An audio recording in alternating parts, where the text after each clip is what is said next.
কানাডার অভিবাসন নীতিতে আসছে বড় পরিবর্তন। অস্থায়ী বিদেশি শ্রমিক কর্মসূচি বাতিল না হলেও এতে সংস্কারের সিদ্ধান্ত নিয়েছে কার্নি প্রশাসন। বর্তমানে শ্রমবাজারে এসব কর্মীদের অংশগ্রহণ 7%, যা কমিয়ে 5% আনার পরিকল্পনা নিয়েছে দেশটি। যদিও বিরোধীদের অভিযোগ 2025 সালের প্রথম 6 মাসে লক্ষ্যমাত্রা অর্জনে ব্যর্থ কার্নি প্রশাসন, দেয়া হয়েছে রেকর্ড পরিমাণ নতুন পারমিট। বিরোধীদের ব্যাপক বিতর্কের মুখেও অস্থায়ী বিদেশি শ্রমিক কর্মসূচি পুরোপুরি বাতিল করা হবে না বলে জানায় কানাডা সরকার। তবে কার্নির প্রশাসন জানায় নতুনভাবে মূল্যায়ন ও সংস্কারের মধ্য দিয়ে যাবে এই কর্মসূচি।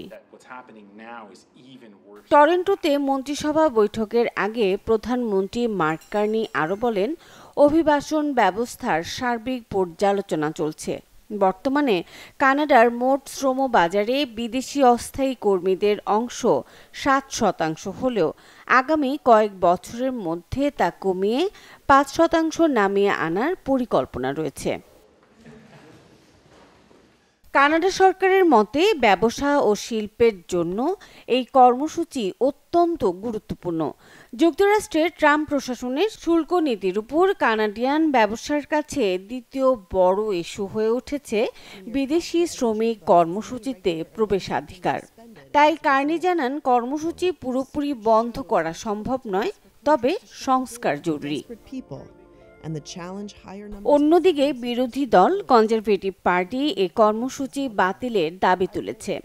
দলের নেতা পিয়েরে পৈলি এন্ড্রে অভিযোগ করেছেন, কার্নি সরকার অভিবাসন লক্ষ্যমাত্রা পূরণে ব্যর্থ হয়েছে, বরং এবছরই রেকর্ড সংখ্যক অস্থায়ী শ্রমিক অনুমতি দেওয়া হচ্ছে। তিনি জানান, শুধু 2025 সালের প্রথম 6 মাসেই টেম্পোরারি ফরেন ওয়ার্কার প্রোগ্রামের অধীনে দেওয়া হয়েছে 1,05,000 নতুন পারমিট, অথচ প্রতিশ্রুত সীমা ছিল 82,000।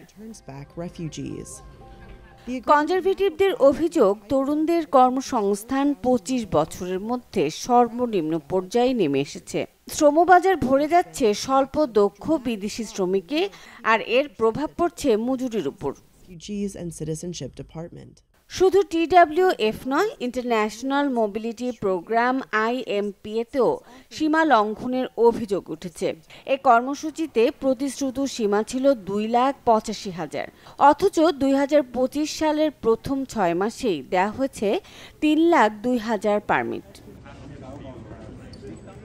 এ নিয়ে প্রশ্ন উঠলেও কানাডার ইমিগ্রেশন, রিফিউজি অ্যান্ড সিটিজেনশিপ বিভাগ জানায়, তাদের প্রতিশ্রুতি রয়েছে অভিবাসনকে টেকসই পর্যায়ে নামিয়ে আনার।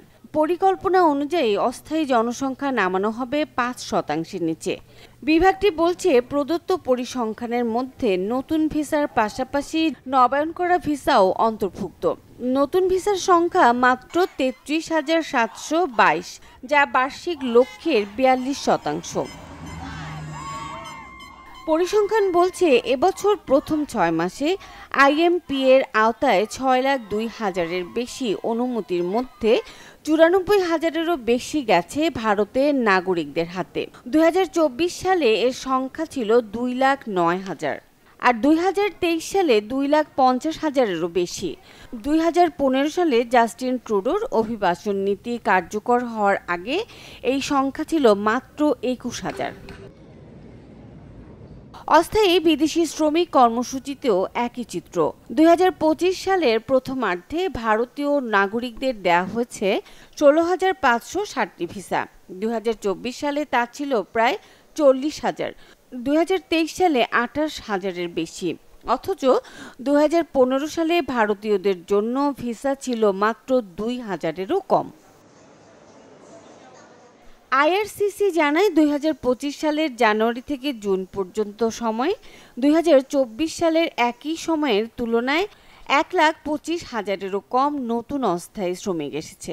তবে বিরোধীরা বলছে, সরকারের প্রতিশ্রুতি ও বাস্তবতার মধ্যে এখনো বড় ফারাক রয়ে গেছে।